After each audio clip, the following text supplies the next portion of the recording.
high school. I've actually known a few of you guys for a little while, like Tony. I met Tony about a year ago, and so when I heard about SDSI, I jumped on board for a few reasons. One is I want to get more involved in the sports community in San Diego, and there's some awesome brands in this network that I'm excited to work with, but also just be more involved in San Diego in general. So, being a software business and having a marketing, application, it kind of expands. We have clients that range from all over the United States to across the world. And so it's kind of nice to like be able to go out for coffee or drinks at like Pure Brewing or something like that and be able to meet people in person. So that's sort of why I joined originally. And Rennie, of course, was amazing at sales too. So so that's the background. This is my second company. Like I said, I went to Torrey Pines High School. I graduated, went up to Cal Poly in the Central Coast of California for my finance education. And right after I finished college, I started a business with my dad and a buddy of mine that did healthy vending machines for school districts throughout California. So this was about 2010 era. And in that time, the Michelle Obama White House was very focused on the obesity epidemic in children. And we found this opportunity to bring a healthier vending machine option to school districts. And within a few years, we had San Jose Unified School District, Palo Alto Unified School District, Fremont Union, and like a bunch of different schools. And we even had, I live in South Park, San Diego. This Albert Einstein Academy actually was one of our first locations. And it's kind of surreal to live now down the street from there. So I started off by building my career in the healthy vending space. And then after a few years, we got too big. I was literally doing everything. I'm sure a lot of you guys on the call can relate to this. I was restocking the vending machines. I was doing the taste testing, which was the fun part. I was, implementing the machines. And we got to a point where it just wasn't feasibly possible for us to do that anymore and grow the business and everything else. So we sold, and I ended up getting involved in technology. I was living in the Bay Area up in San Francisco at this point, and I got involved with a company called Box, BOX. And this was back in 2012. And so I was there for about 3 or 4 years. They went public. I had a ton of fun, and I learned a lot about software and what it takes to run a software business. And so when I decided to leave there and come back down to Southern California, I took a lot of the education that I had from software and applied it to Gatsby. So there's really kind of the origin story that I'll just share briefly. Is I didn't sit down one day to try to build an influencer marketing platform, but rather being in this business for about 4 years now, it's been built entirely through customer feedback. So as we go through this demo today, any questions or requests you have, bring them on, because this is how I grow the business. Essentially, what I was looking for when I decided to come down to San Diego is a business model that was unique to me, in that it was unique to my experience. So I had a healthy vending machine business, and I had this enterprise software background. And I came across a concept called social media vending machines. Now, this is maybe it's still around a little bit, I'm not sure, but back in 2015, there were a number of large companies like the Chase Bank, the PGA Tour, and Old Navy that were going and buying vending machines and putting them out in front of a new store, let's say in front of their new Old Navy location on Fifth Avenue in New York. If you went by that when it was brand new, you would see a vending machine decked out in Old Navy branding, and it would say "Tweet for your feet." Because if you tweeted about Old Navy, it would dispense a free pair of slippers from the machine. So it was a way of converting foot traffic on Fifth Avenue into social media awareness. I thought, super cool. That's awesome. Let's go ahead and this is something really amazing. But the problem with this business model for most companies is that it was very expensive, upwards of $100,000 to run a campaign like this. When you factored in, the vending machine, the technology required for the Bluetooth, the branding, the permits. And so I thought, if I were to go and put my own vending machine into like a mall or a movie theater and have brands come through me and stock it with free items, I could just rent access to the machine. So back in 2015, I went to Kinko's or FedEx office, and I printed off some flyers of a made up business that I just kind of thought up that day. And I walked around the Santa Monica Promenade for 2 days, passing out flyers to companies and businesses on the promenade to see if they wanted to use this vending machine concept, if I had a location for it. And sure enough, on day 2, I kid you not, I got to the end of the promenade, and there was a mall there. and it's the big Santa Monica Place Mall owned by Westfield, I think now. And I told them, I gave them the pitch. I said, here's my pitch. It's a vending machine that's going to dispense free goods if you tweet about the brand. They loved it. So it was November like 1st or 2nd, and they said we want it by before Black Friday. And being a young, naive entrepreneur, I said, sure, let's do it, which was like ridiculous. So I went home and I looked at all the numbers and I realized that this wasn't the company I wanted to build. It was, upfront capital, limited growth, scalability issues, insurance. I wasn't leveraging a lot of this I learned from the software. So I politely declined the offer from the mall, but I realized there was something here. There's something here where people want customers to engage with them on social media. There's a missing element here for most brands. It's just not going to be solved with a vending machine. It's going to be solved online, on e-commerce. And so that's where I came up with this concept of, applying that vending machine idea to e-commerce. And I looked at websites and I said, where in this e-commerce world is there essentially a vending machine or a way for this to work? And I looked at websites and I thought every single website pretty much across the board has a pop-up window, right? It's give us your email address, get this 10% discount code. I thought this is where we could apply this technology. So in 2016, I started this company, Gatsby. If anybody can guess at the end of the call why I call it a Gatsby, you'll be the winner. Nobody has perfectly guessed it in the 4 years that I've done it, but they always go, oh, that makes sense. So I'll put that out there. You guys can guess at the end. And the concept was very simple. It was a technology that allowed a site visitor on your website to follow your Instagram feed in exchange for a discount code. That was all we did. Well, about 3 weeks or 4 weeks after we launched, there was this crazy event that happened called the Fire Festival, which I'm sure many of you are familiar with. And it's on Hulu and Netflix if you haven't heard about it. But the Fire Festival was a complete disaster from an influencer standpoint, right? It was this big event that was supposed to be promising the world, and the influencers made it a really big deal, got the word out, but then the event was a complete flop. There was a lot of misinformation, and it basically changed the way that a lot of brands looked at influencer marketing. And it made them think that rather than focusing on a handful of large celebrity influencers that cost a lot of money, we want to go down to the micro influencer, people that have a smaller audience, but a more targeted, trusted audience. And that's what people started looking for. And by kind of luck, I guess, our very first product that allowed you to follow in exchange for the discount code, it showed you how many followers each of your customers had. So that's how Gatsby started, was this fact that brands started using my software for a different need than I originally solved for. And over the past few years, we've just been iterating and making it better and seamless. And I'll kind of walk you through now how it works. But before I do, are there any questions at all on sort of the background that I just kind of put out there over chat, or feel free to just unmute? I think we went to high school together, but more on that later. Oh, awesome. Okay. All righty. So let's dive into how the Gatsby works. You see this website behind me from Volcom? This is an example I like to show. So let me move all the faces. Volcom, skate brand, really cool brand, especially being a San Diego kid. I grew up with this company. It was quite an honor when they installed us in January. So here's how they use us. You can see here, this is a landing page on volcom.com.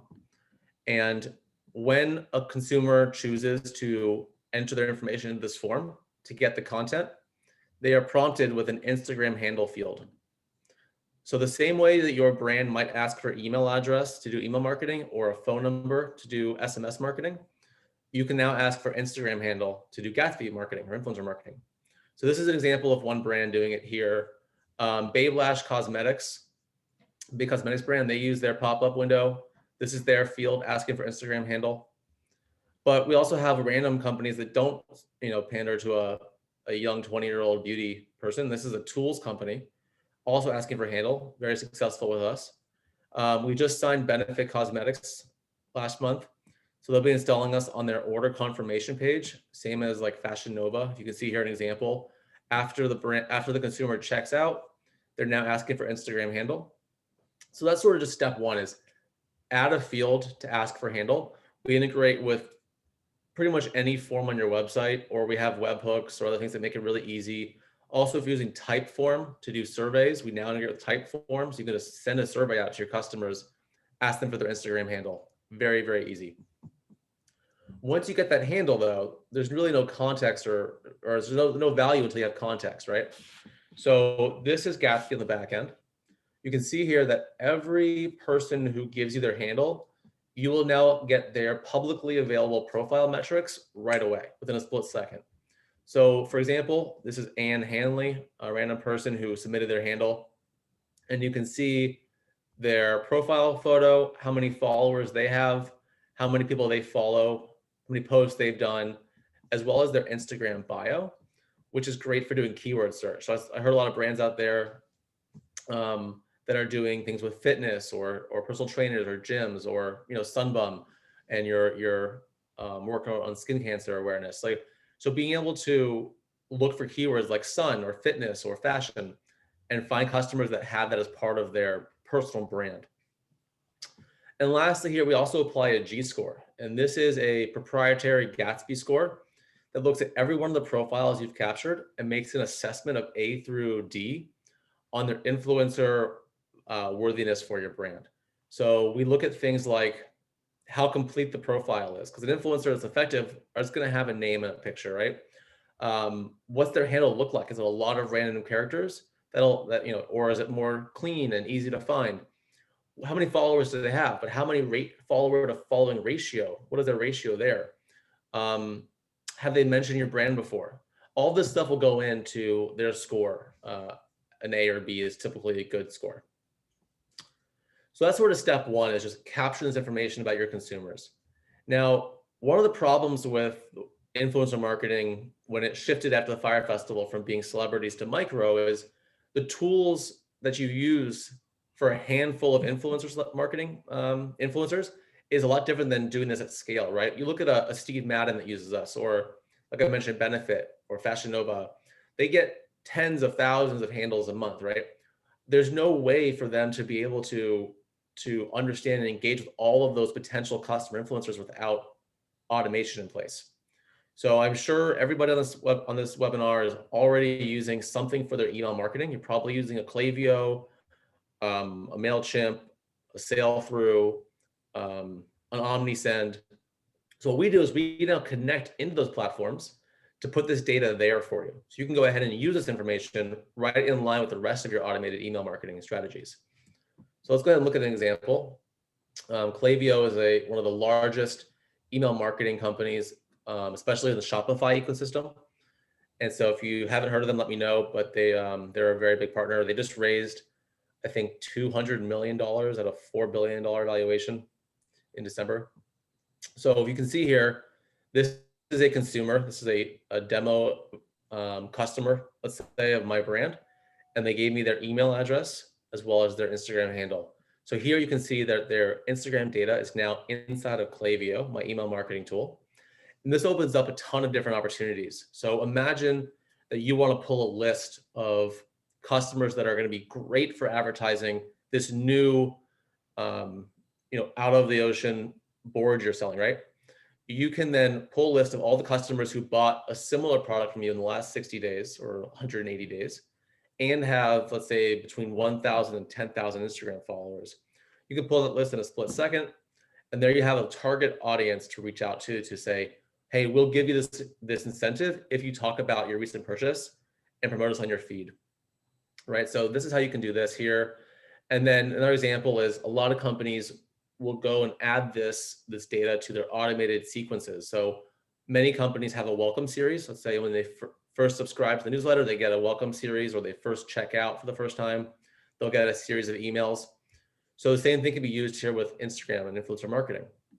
You can see here, once you have this data of how many followers they have in your email system, you can now create segments and lists and flows that are based upon this. So this is an example of pulling a list of customers who have greater than 1,000 followers, less than 5,001 followers, and then leveraging that in your automated flows. So for example, you can now, I'm just going to actually show you this page here. This is a web page we have listed on our website that literally shows Zoom calls with customers walking me through how they set up their automated flows. to incentivize customers of different influence. So imagine your customers who have between 1,000 to 5,000 followers, they might be worth a free sunscreen, if you're a sunbum, or a free shirt if you're a highlight, if they talk about highlight on Instagram. But if they have between, let's say, 5,000 and 15,000 followers, maybe they're worth something else, right? So you can go ahead and do this sequence that automatically puts them into the right buckets. So all this automation goes out. Now here's where it gets really exciting, is rather than having to go in manually, which I know a lot of you on the call are doing today, so I talked to some of you, and also I just know that this is how everything works. You're manually sending out DMs right now and manually asking people to post about your brand. You're having to keep track of who says yes on a Google spreadsheet. You're going on to Instagram every day and checking who's tagging you and cross-referencing that list to see which of them are part of this outreach campaign. You're then manually counting up how many likes and comments those posts have gotten, and you're manually sending out a gift or reward after they post. So all of that can now be automated through Gatsby. Because you can see here, if we open up the Gatsby dashboard again, we can see that not only do we show you every profile of your customers that gave you their handle, we have this category here called mentioned you. This is going to show you which of your customers fulfilled their end of the bargain and go on and actually mention your brand on Instagram. So here we're showing that 10 of the 77 customers that you've now captured in your pop-up or checkout page have mentioned you on Instagram. You can see which 10 they are. Don't worry about the icons. They will have the picture for all of them. This is an old demo account issue. And then up here, you can see how those posts perform. So up here, we're showing you engagement rates on a per day or per time period basis. So for example, on October 1st, all of my influencers in Gatsby that tagged my brand on that day had a 10.84% engagement rate on those posts that mentioned me. This is saving brands a ton of time. You can pull up here the raw number of likes and comments you've received in that whole time period, the average for that time period, and the comparison. Plus, you can layer on an estimate for your Instagram reach on those days as well. So while it was maybe a relatively smaller engagement day on that day, you either had more influencers or you had a larger influencer mention you on that day to increase your reach. Furthermore, we also show you now the UGC. This is new as of last month. So you can actually see now every image that your Gatsby customers are tagging you in or mentioning you in. The thumbnail, the caption, the engagement on those posts. So likes and comments it got, the rate, which of your customers did that post, how many followers they have, and the timestamp. Making it super easy to audit. Yeah. UGC stands for user-generated content, correct? Good. Yeah. Thank you for UGC is the user-generated content. So it's what they're posting about you and tagging you in. So this makes it really easy to audit which influencers are doing doing it and how often they're doing it and how those posts are performing. Now, the last part of this demo, and then we'll kind of just talk and have Q&A, is that this information doesn't just live in Gatsby. This event of them mentioning you, we pass this back to your email marketing system as well. So you can now fire off the automated reward sequence. The whole thing can be automated.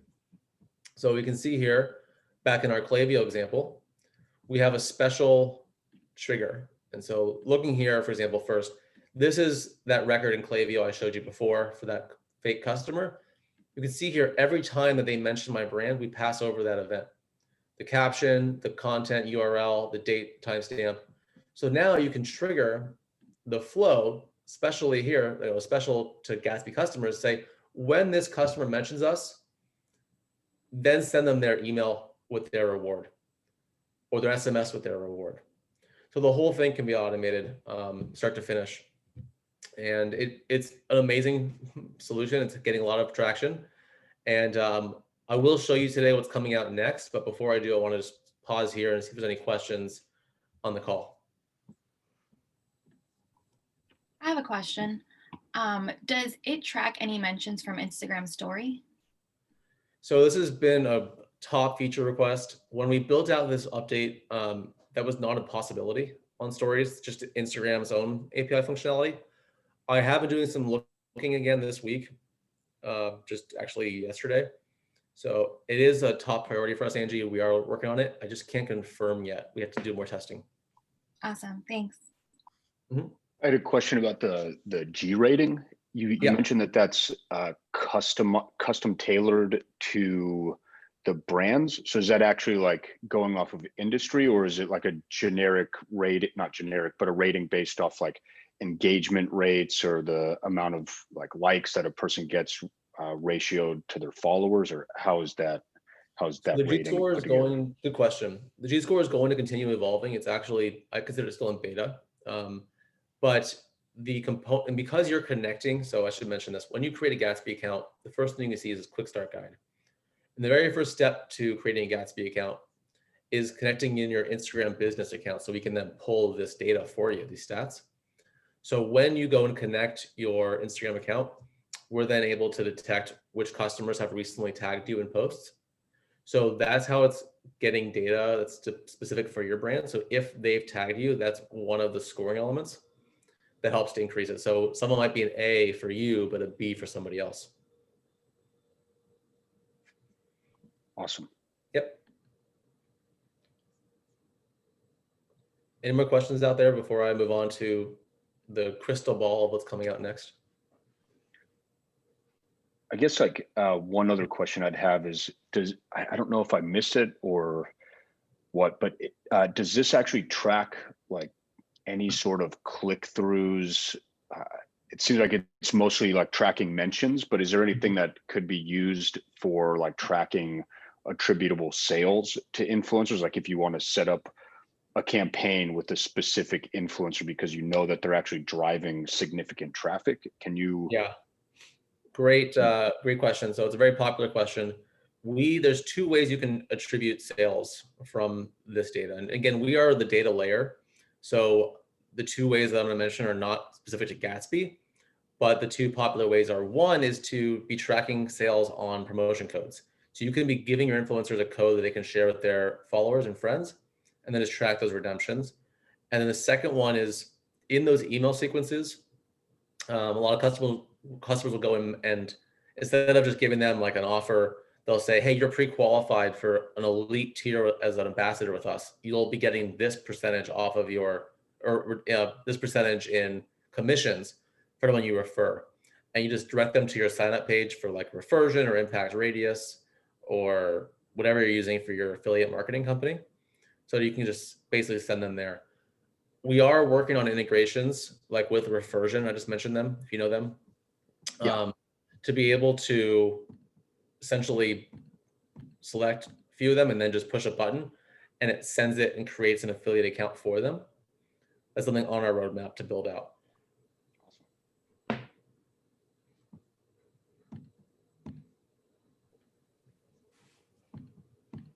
Anything else at this point, guys?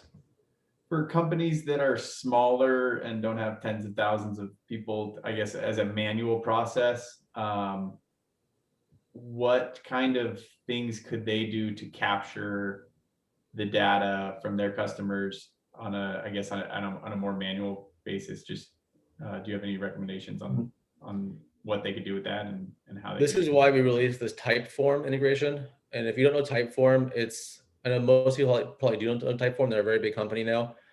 They created like the most beautiful, elegant form builder out there. And I'm actually just going to show it really fast because it's so easy to pull up. So you can always, if you don't have a lot of site traffic, let's say you get customers in your brick and mortar, or you are at events and you want to collect people's Instagram events you're at once those come back, or they are coming back, I guess. So you can log in here and you can easily just send people this survey. It's mobile optimized. Let me just pull up here an example. So this example here, this is a question, two-part questionnaire. It's what's your email, what's your handle. Obviously the branding is very basic. You can make this look very pretty. And then you can go and just send this hyperlink out in newsletters. You can include it in SMS, in Instagram posts, Facebook posts, and get your customers and your followers to go and engage with it. And then all those data points, email and handle, will pass to your Gatsby account as well automatically. Gotcha. So it's a way of taking it from outside of your website and then just anywhere you interact with customers.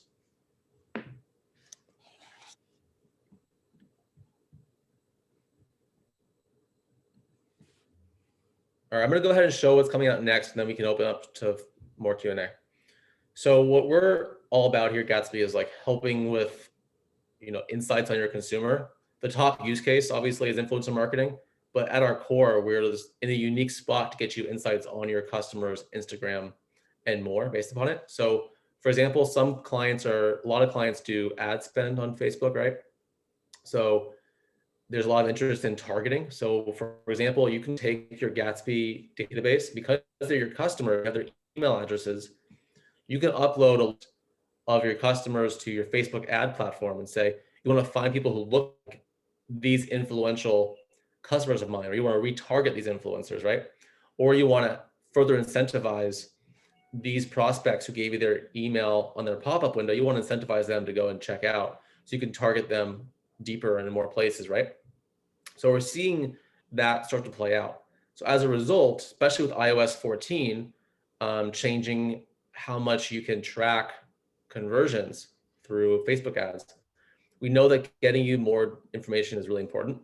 So you see how on this submission we had here, Anne Hanley, using your human eyes, you can probably guess that she's a woman who's maybe in her 30s or 40s, 50s maybe, and is white. So we actually implemented a photo technology to look at the images and recognize and make predictions on their demographics for you. This is coming out in March, very soon. It's already in our test. This is our dev environment right here where I'm testing it. So you can see here, this is a picture. This is like my Instagram account from when I was 28 years old, my Instagram profile. And if we scroll over, we actually can see here that it predicts that I'm 20 to 29 with about a 50% accuracy. It's not 100%. It has like different breakdowns. So we could be telling you it's also 42% sure I'm in my 30s, right? It guesses my gender as well as my appearance too. So this is all coming out very soon as well to help you further refine your targeting and just understanding your customers at a deeper level. And then after that, also next month, we're releasing support for multiple Instagram accounts. So if you have Benefit Cosmetics, for example, they have a different Instagram for different geographies. So if you have multiple Instagram accounts and want to track all of them separately, that's coming out in March, and new integrations as well. So a lot of stuff we're building and just a very exciting time. So that's the quick demo. I'm happy to hear any questions, especially outside of just Gatsby, but just in your influencer marketing world, any questions you're having there and however else I can help. Yeah, Brett, thank you. Amazing presentation. So what's the average or the target customer for you? What size company? So we start our pricing at $90 a month because we are not going to be a good fit for the brand new companies that find that price to be expensive. We'd like to think that there's going to be at least a few people checking out on your site per day to get you enough volume to warrant that price. That price is based upon up to 350 new Instagram profiles every month. So if you're not getting, let's say, even 500 emails a month into your Klaviyo or MailChimp, then you might be on the earlier end. However, some companies are starting to use us by just importing like 20 influencers they work with into Gatsby and helping them to manage those relationships easier. So in reality, I guess any size company could work if you have different use cases in mind. But we tend to recommend having at least a few sales per day, and then up from that. And does your pay scale rise than your fee scale? Yeah, so we're volume based. So as you increase your volume, the prices corresponds with that. If you go above a few thousand a month, we typically like to reach out to you and put into place an annual agreement that brings in much higher discount breaks. But then also, this is something I'm happy to share. We have a special offer for SDSI people. So this is like the best offer I've offered anybody. I'm not just saying that, like, I'm not going to offer this to anybody else ever, but just because we're all in San Diego and it's a tight-knit community, I believe, let me just, before I misquote myself here, check what I put out there. And this was in an email, so I can't renege on it. This is it. It is, 25% off any of our annual plans for the first year. So it's a pretty good way to get started, and those start pretty small.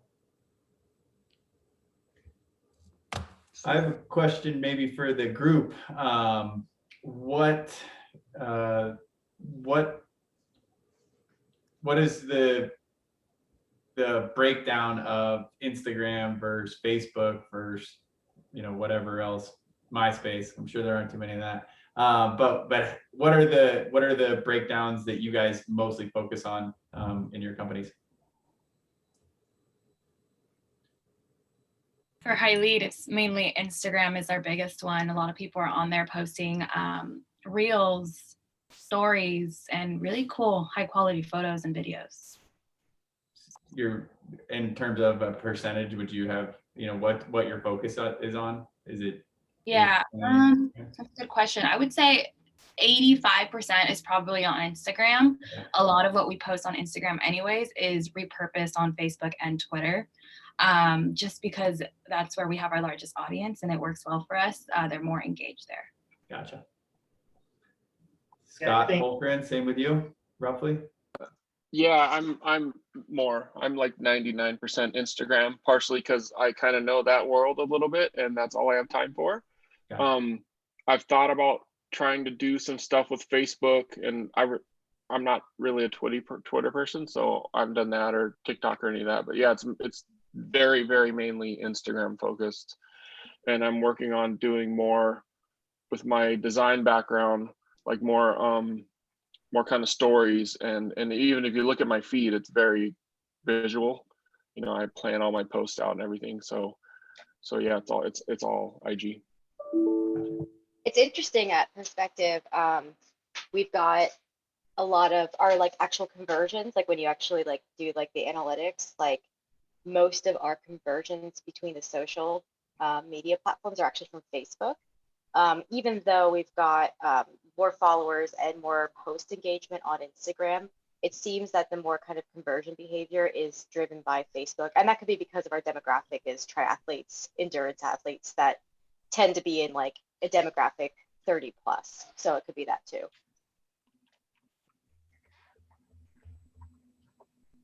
That's for ads though, right? That's ads and organic, actually, interestingly.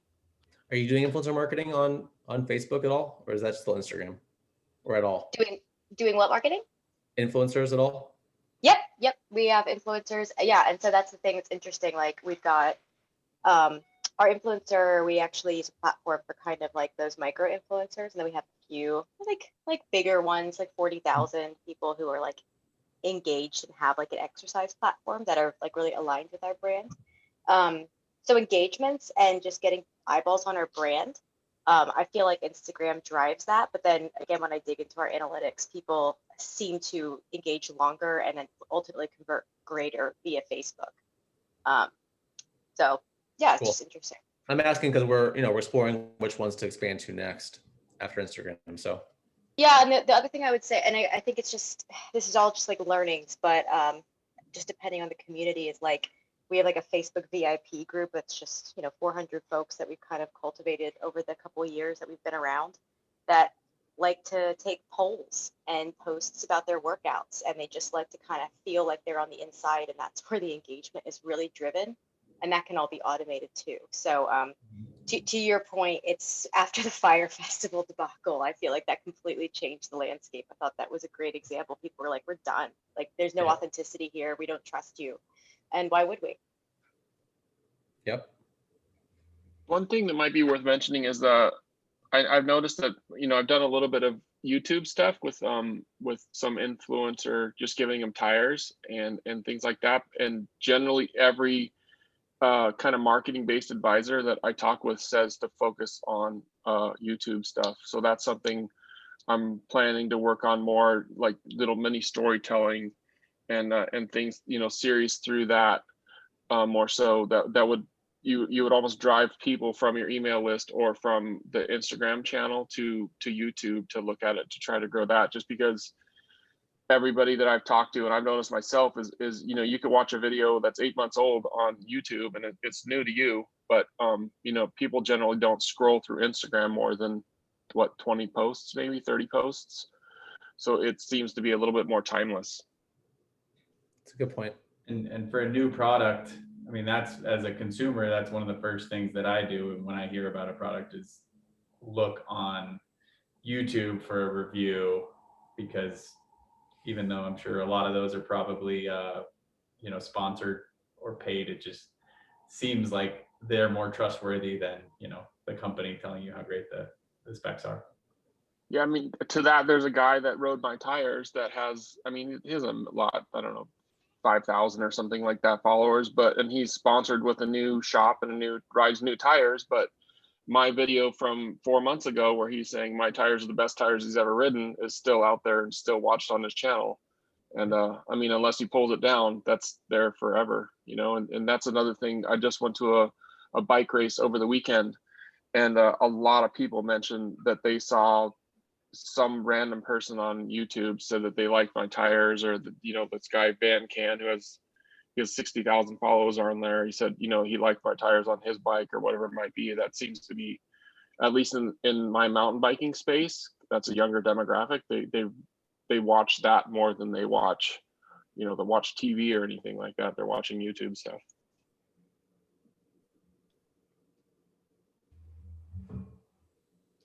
Great. Yeah. We have a lot of stuff we're building. So I think YouTube, Facebook, we're considering TikTok, all of these adding into the platform. We're just going deeper on Instagram right now, and then the image technology. And then I think that's where we're going next. So stay tuned for that stuff. And I agree, there's definitely value in all those platforms. And while we have everybody on the line, does anybody have any questions for any other participants, or now that everyone kind of has a little background of what everyone does? Going once? It's the pregnant Zoom pause, right? Any guesses on why I called it Gatsby? Oh, I confess I have no idea. I actually looked up Gatsby while you were talking, so I don't see the connection. Because you're great. That's sweet. I appreciate that. Thank you. But that's not it. So in the book or the movie, Jay Gatsby, as I'm sure most of you are familiar, throws those amazing parties, right? Right. And the whole town of East Egg and West Egg show up to them. Mm-hmm. But he doesn't send any invitations out. It's all through word of mouth. So Gatsby draws a crowd through word of mouth. That's what our software does. Good answer. I would have not figured that one out.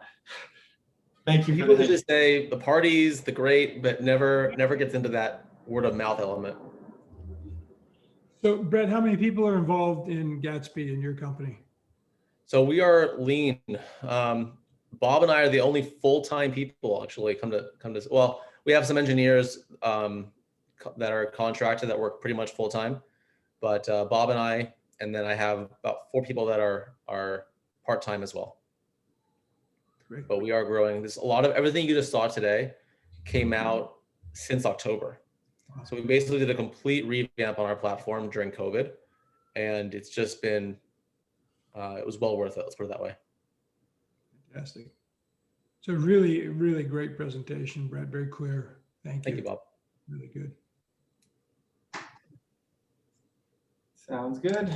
If there's nothing else, maybe we can get out of here and give you guys a little bit of time back in your day. I will send out an email with everybody's contact information as well. So if you guys want to follow up with Brett or Bob or anybody else on the call, everyone will be able to do that. And thank you. Is there anything I'm forgetting, Bob or Rennie? No, I greatly appreciate this, though. It certainly filled in a big gap in my knowledge here. That's for sure. Good stuff. Yeah, thank you. Thank you. Nick and Ray. You all. Yeah, appreciate it. Thank you. Thanks, everybody. Thank you.